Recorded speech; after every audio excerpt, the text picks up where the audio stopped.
Good afternoon, everyone, and welcome back to another video. In this one, we're going to be jumping into my favorite GPP plays of this Week 6 NFL slate here on Draftkings. I can't wait to get into this one with y'all. I think this is a really special week for tournaments here on Draftkings. It's not every week we get a slate quite like this one. There's a lot of variables you can change without going over the top contrarian and really make your lineup different than others, but also have an extraordinary ceiling, high upside. So I'm going to go over some of my favorite plays. I hope that y'all are looking forward to this one. Sorry for the later post. This is being recorded 6 o'clock on Saturday evening. At least we have a lot more injury news than we would have if I had recorded this last night or yesterday at any time.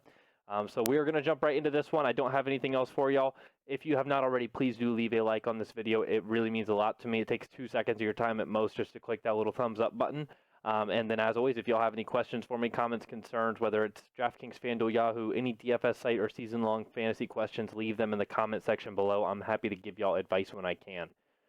Going into some of my favorite contrarian quarterbacks here, I'm going to give just a couple. I think Patrick Mahomes is not a contrarian play by any means. Don't get me wrong. I just think he's going to be a little under-owned for where he should be.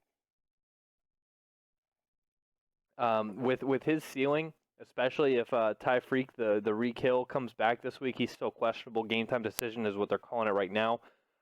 If he comes back, I think that's one of my favorite little mini stacks is him and Tyreek. You could throw in Kelsey if you want. Owning all three of them would be probably a pretty minuscule percentage, in comparison to other lineups. But I just think that that's going to go overlooked this week.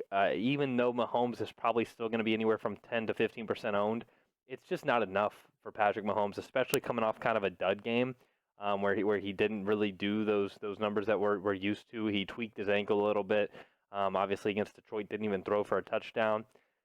This is not Patrick Mahomes regressing. This is Patrick Mahomes after 2 slightly off games where he still performed above average for most of these quarterbacks that are below him. So I do like Mahomes quite a bit this week, especially going against Houston, a team that actually is capable of keeping up with the scoring. And then, of course, that also I do want to bring up Watson. Watson going to be heavily owned, not a contrarian play so it's not something I need to bring up for this video. But between those two quarterbacks, it should be a shootout there in Arrowhead. And then coming down, I think this is probably where I'm leaning right now. And where I lean ultimately, as always, I save it for my members. But as of right now, Dak Prescott, I think, is my favorite QB for tournaments on the slate. Will not be owned near where he should be. Only at 6,200. He started off the year with 2 monster games, then a good game, a dud game, and then another really good game. So I'm looking for him to chew apart this Jets secondary, and I think this game stays competitive. This is Sam Darnold's return. This game is at home. I think it's a good game for the Dallas team to go on the road and really see if these Jets are real, and let's see if Dallas is real too. Because I got to be honest, the Jets are really bad. They're kind of a laughing stock with Darnold out. I understand, but I think these teams are pretty similar talent-wise. I think pretty highly of Dak Prescott, Amari Cooper, Michael Gallup, obviously Ezekiel Elliott, one of the best backs in the league. Leighton Vander Esch is one of their linebackers there in Dallas. I think it's probably a more talented team on paper, not even close. But in terms of just overall performance, I think with a healthy Sam Darnold, this Jets team could probably hold their own with Dallas. So I'm really in love with this game. If we were to plug in Dak, we're going to go ahead and skip to wide receiver and correlate him with Amari Cooper, who I'm strongly confident will play. I don't see him missing, so I'm okay with plugging in Cooper. And then, of course, you can go down and plug in Michael Gallup at the stupid discount of $5,600, way too cheap for the numbers he's been putting up when he's healthy.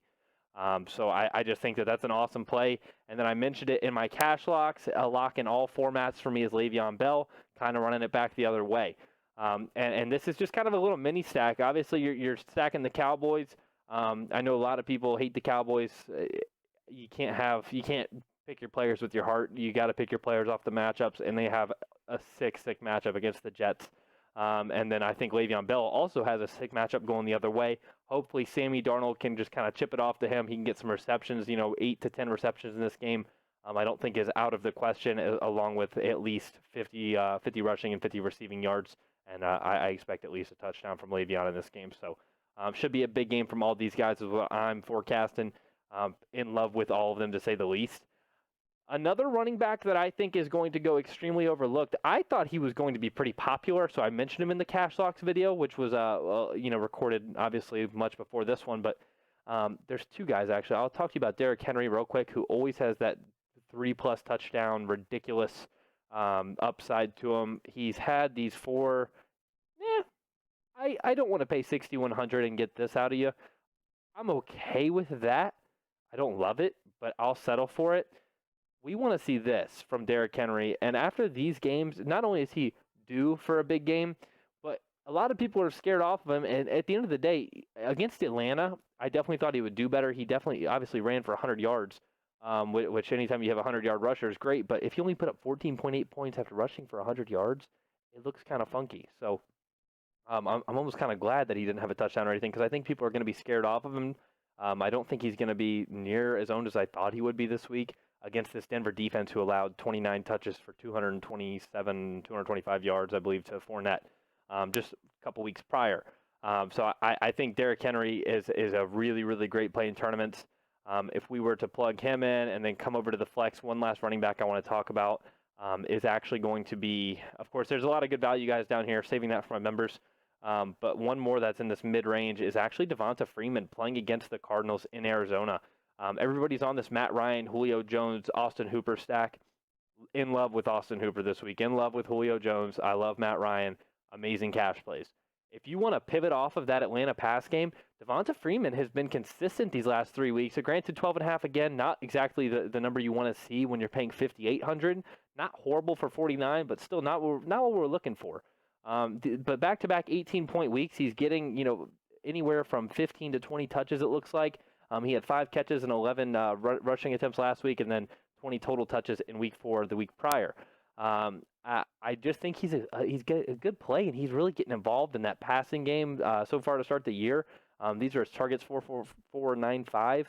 I really like Devonta Freeman. I think he's a great pivot play off of that Atlanta passing game. And if for any reason Julio goes down on the 1, Calvin Ridley goes down on the 1, Austin Hooper down on the 1, you know who's scoring? It's not Matt Ryan, it's Devonta Freeman. I hope I don't eat those words and see Matt Ryan make a QB sneak on the 1. And then let's go over to tight end real quick. There's a lot of tight ends this week that I think are good. Obviously, I said Austin Hooper has got to be my favorite on the slate. I'm not going to sit here and try to, break anybody's brain or anything. Austin Hooper is just in the best spot, and he's only 5,000. His usage has been awesome to start the year, and playing against that horrible Arizona defense against defending opposing tight ends. Of course, I think paying up for Travis Kelce is probably one of the best tournament plays because of his upside. So like I mentioned, that KC stack could always be a great play, especially when you can get it low owned. Herndon will miss this game for the Jets. Ryan Griffin is going to be the starting tight end with a returning Sammy Darnold. I don't hate playing Ryan Griffin at min price, I believe. Let's see. I think he's min. Yeah, so he's going to be min price. I don't hate him at 2,500. I think that he's always got a chance of getting a touchdown. If he gets 3 balls for 20 yards at min price, I'm okay with it. I would prefer a lot more than 5 points. But if he was to, catch 3 balls for 20 yards and a touchdown, next thing you know, you just got yourself the best value possible at 2,500. And the other guy I want to talk about at tight end that is starting this week, I'm looking to either pay super far down or super far up this week. A lot of these mid-range tight ends, pretty much just Austin Hooper, going to be ridiculously highly owned. But Jeff Swaim going to be starting with O'Shaughnessy on the IR now, I believe. I still think he's going to be starting. I could care less what this description says. Just wanted to make sure there was nothing that I had missed. But it says he shouldn't be considered a fantasy option because he's not that involved in the passing game. That's because that's O'Shaughnessy's strong suit. We saw Jeff Swaim with Dallas last year make a little bit of work go in. I don't hate him. I think it's an okay play at 2,900. But for this lineup, focusing on the Dallas Jets game, we're going to go ahead and plug in Ryan Griffin at min price. And then let's look for a defense real quick. I still love the Jets defense personally at 1,500. I think you get your value. And I also think that playing it with a lineup like this would be super contrarian. You would have 100% of the time a unique lineup, I think, unless multiple people watch this video and play this exact same lineup, of course. But if you were to plug the Jets defense in with all these Dallas players, you're basically saying the Jets defense scores a touchdown and then everybody else does very well too. So I think that it's okay if you want to risk it at 1,500, but For a lineup like this, it just makes more sense for me to go with the 49ers defense, playing the Rams, divisional game on the road. But Jared Goff has not looked that sharp to start the year. If they can capitalize on a couple mistakes, obviously the Niners defense been great against the run game. Doesn't really matter because Gurley's out. So, I mean, the run game's not really a huge threat. So I'm just thinking they're going to be able to get pressure on Goff, hopefully get a fumble return for a touchdown. I don't really necessarily I don't see a pick six happening here. I think this is more of a pressure, and get Goff to fumble sort of a game. So if we were to lock them in, that's going to leave us 7,700 for our last play. And at this point, I'm sure you guys can already see where I'm going. I'm going to take D-Hop. DeAndre Hopkins is due for that ridiculous monster game we all know he's capable of. Has not had a good game since week 1. I don't call this a good game. Definitely don't call that a good game. This was the only DeAndre Hopkins sort of a game that we've had so far this year. So he's had some unfavorable matchups too. James Bradbury, I believe Jalen Ramsey, obviously. He's got the best set of hands in the league, I think, right now, or at least top 2. But it doesn't really matter who he matches up on. He should be able to still perform. I'm not making an excuse. He's just had some really tough matchups, though, and he even exposed Marshawn Lattimore in this one. So I think he's due for a big one, and in a game that should shoot out. I love him as my little bit of Houston KC exposure. I think that this is an awesome lineup, and I hope that y'all enjoyed this video because I'm going to leave it there. All my final GPP, I give my core to my members, so wherever I end up as my core lineup for the members will be on the site. I'll have that up probably tonight for anybody who's a member over here on DFS-Squid. Make sure you sign up over there. To make an account is free. If you're interested in getting a membership, feel free to let me know in the comment section below. DM me on Twitter. DM the DFS-Squid account on Twitter. We're happy to help answer any questions that you have. We give out a lot more than just lineups, player picks, things like that. We give you enough information to the point where you can make your own lineups and not even watch my videos anymore. I don't want you to do that. I'm just saying the amount of information we give out is absolutely ridiculous. Anything you want is there, and if it's not, let me know because it can be there.